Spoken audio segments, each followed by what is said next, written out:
Halo, perkenalkan nama saya Jessica Tulisa Bamis.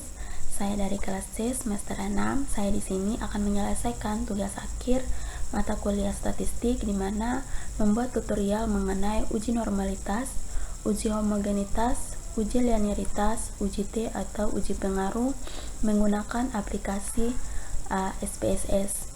Nah, pertama-tama kita perlu menyiapkan catatan. Kedua, kita perlu menyiapkan datanya pada Microsoft Excel. Lalu kita menyiapkan aplikasi SPSS-nya.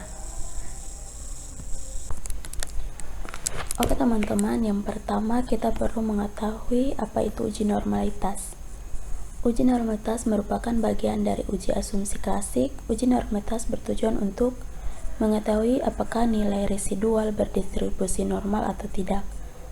Untuk model regresi yang baik adalah memiliki nilai residual yang berdistribusi normal. Dasar pengambilan keputusannya, jika nilai signifikasi lebih besar dari 0,5 maka nilai residual berdistribusi normal. Akan tetapi jika nilai signifikasi lebih kecil dari 0,5 maka nilai residual berdistribusi tidak normal. Oke, kita masuk pada datanya. Nah, datanya di sini ada X1 dan X2, di mana hasil belajar matematika kelas 5 kelompok eksperimen X1 dan kelompok kontrol X2.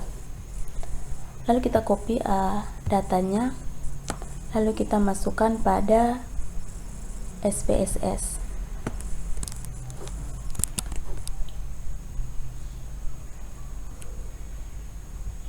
Kita paste. Oke, datanya sudah ada. Lalu kita masuk pada variabel view.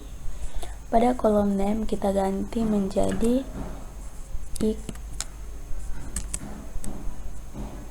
X1. Lalu kolom kedua pada name kita ganti menjadi X2. Lalu pada desimal kita rubah menjadi 0. Kenapa menjadi 0? Karena nilai desimal tidak memerlukan homogenitas. Lalu pada label kita masukkan nama eksperimen.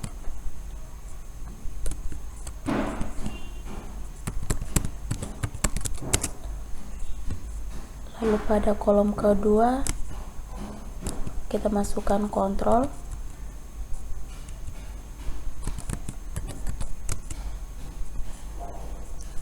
Kita kembali pada data view-nya.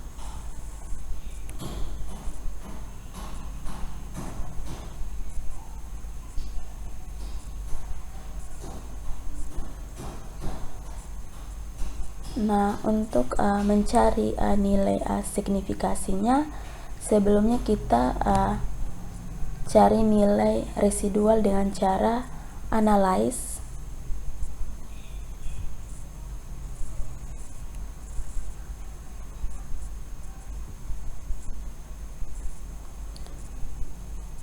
Lalu pada regression,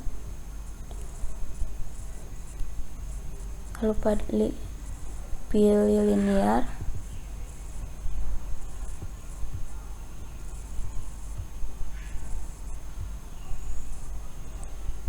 Nah, pada link ini kelas eksperimen atau X1 kita masukkan pada independen, sedangkan kontrol atau X2 kita masukin pada dependen. Lalu kita save. Lalu kita centang pada understand, continue. Kita centang OK. Nah, akan muncul seperti ini. Namun kita tidak perlu melihat, kita langsung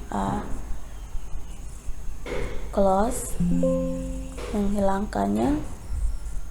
Maka akan muncul nilai residualnya seperti ini.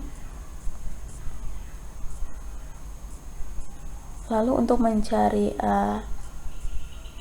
nilai signifikasinya, kita pilih analyze,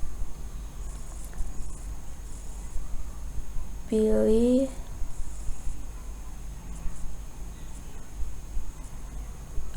non-parametric test, lalu NC dialog, baru kita centang pada sampel KPS ini. Lalu pada nilai understand kita pindahkan pada test variabilis. Tidak perlu lupa centang normal, lalu kita centang OK. Nah, akan muncul nilai variabelnya seperti ini, dimana nilainya 910, maka nilainya berdistribusi normal atau pada data yang sudah ada. Jika nilai signifikasi 0 lebih besar dari 0,5, maka nilai residual berdistribusi normal.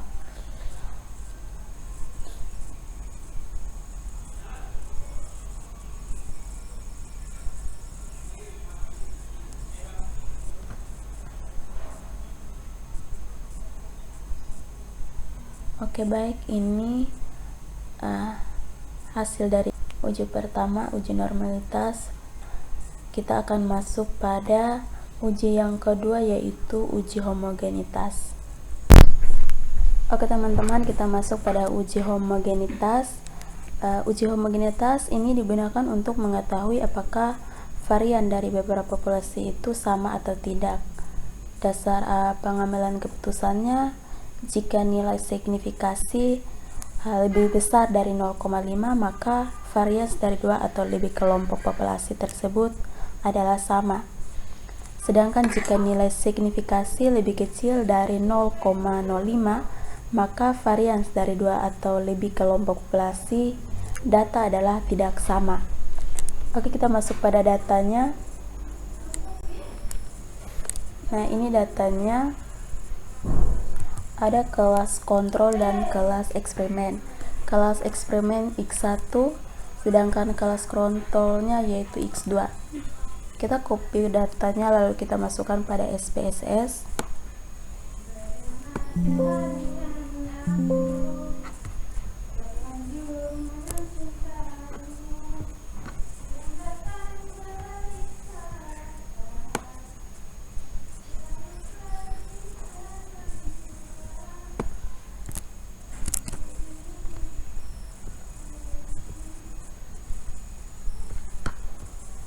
Kita paste, lalu kita masuk pada variabel view-nya. Pada kolom 6 kita ganti menjadi X1, lalu pada kolom kedua ganti menjadi X2. Pada desimal kita rubah menjadi 0.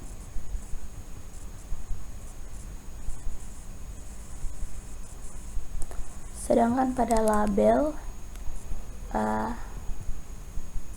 kita ganti menjadi X1 yaitu eksperimen, sedangkan X2 nya yaitu kontrol. Kita kembali pada data view nya.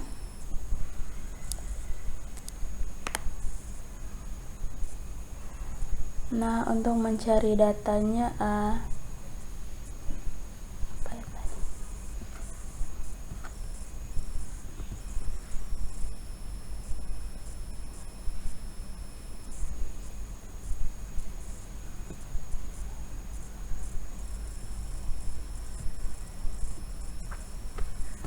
untuk mencari variansnya sama atau tidak, kita masuk pada analyze, masuk pada compressions, lalu one way ANOVA. Lalu pada link ini, pada eksperimen atau X1 nya kita masukin pada dependent list, sedangkan kontrol atau X2 nya kita masukin pada faktor. Lalu obtuse, lalu tidak lupa kita centang homogenitas of variance test, lalu continue, lalu ketik OK. Nah, akan muncul datanya seperti ini. Pada signifikasinya yaitu 0,96, dimana pada data yang tadi, dimana jika nilai signifikasinya lebih besar dari 0,5 maka varians dari dua data atau lebih kelompok populasi tersebut itu sama.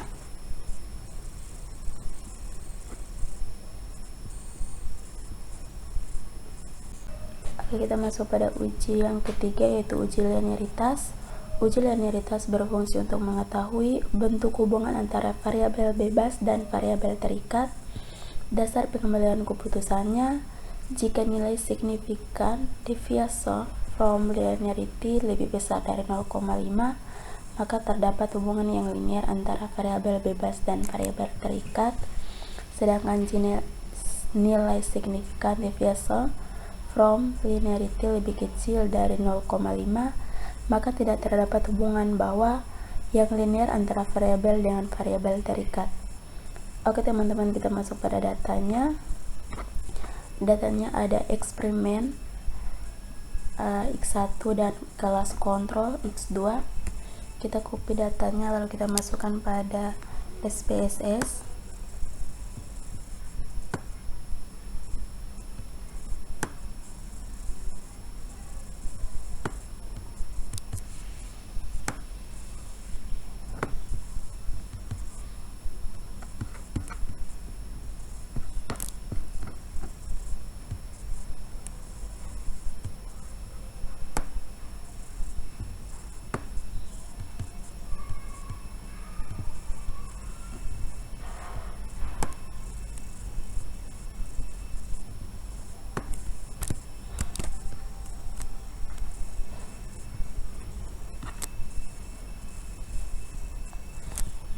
Kita paste pada SPSS, lalu kita masuk pada variable view. Pada kolom name kita ganti menjadi X1, lalu pada kolom kedua ganti menjadi X2. Pada desimal kita rubah menjadi 0, lalu pada label kita ganti X1 nya menjadi eksperimen,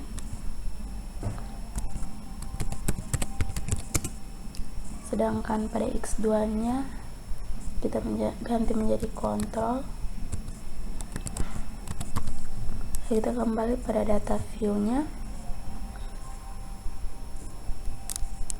Nah, untuk mengetahui apakah hubungan yang linear antara variabel bebas dan terikat, kita masuk pada analyze, lalu kita pilih compare means, masuk pada means, lalu kita masukkan link eksperimen atau X1 pada independent list, sedangkan kontrol atau X2 kita masukkan pada dependent list. Lalu kita tekan option, tidak lupa kita centang ANOVA table and add, lalu continue, lalu OK. Nah, ini adalah hasil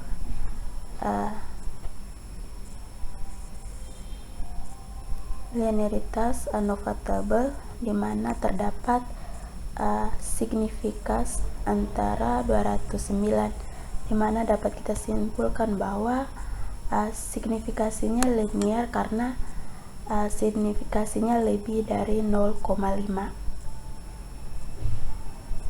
Oke teman-teman, ini adalah hasil dari rekaman mengenai analisis linearitas. Kita masuk lagi pada uji yang terakhir, yaitu uji T atau uji bersyarat. Oke teman-teman, kita masuk pada uji yang terakhir, yaitu uji T atau uji pengaruh. Dapat kita ketahui bahwa uji T atau pengaruh bertujuan untuk mengkaji apakah suatu perubahan terjadi akibat dari perlakuan dengan perbandingan sebelum dan sesudah diberikan perlakuan. Nah, ini data yang sudah saya siapkan, di mana ada X1 dan X2, di mana hasil belajar matematika kelas 5 kelompok kontrol X1 dan kelompok eksperimen X2. Kita copy datanya lalu kita masukkan pada SPSS.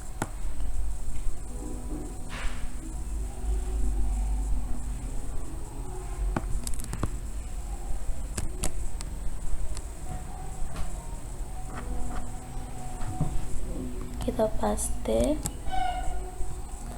lalu kita masuk pada variable view. Pada 6 kolom pertama kita ganti menjadi X1, kolom kedua kita ganti menjadi X2, pada desimal kita rubah menjadi 2,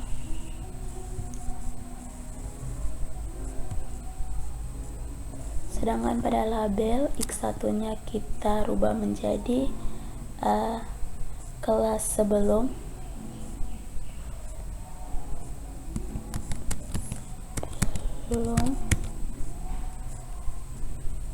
sebelum diberikan perlakuan,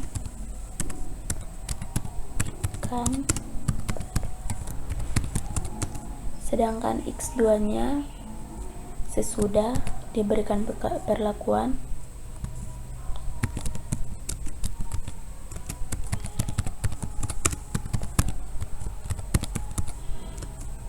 Lalu kita kembali pada data view nya,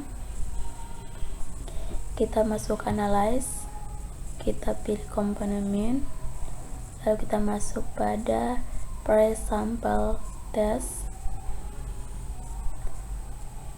kita masukkan sebelum diberlakukan perlakuan pada variabel 1, sedangkan sesudah diberikan perlakuan pada variabel 2, lalu kita klik OK.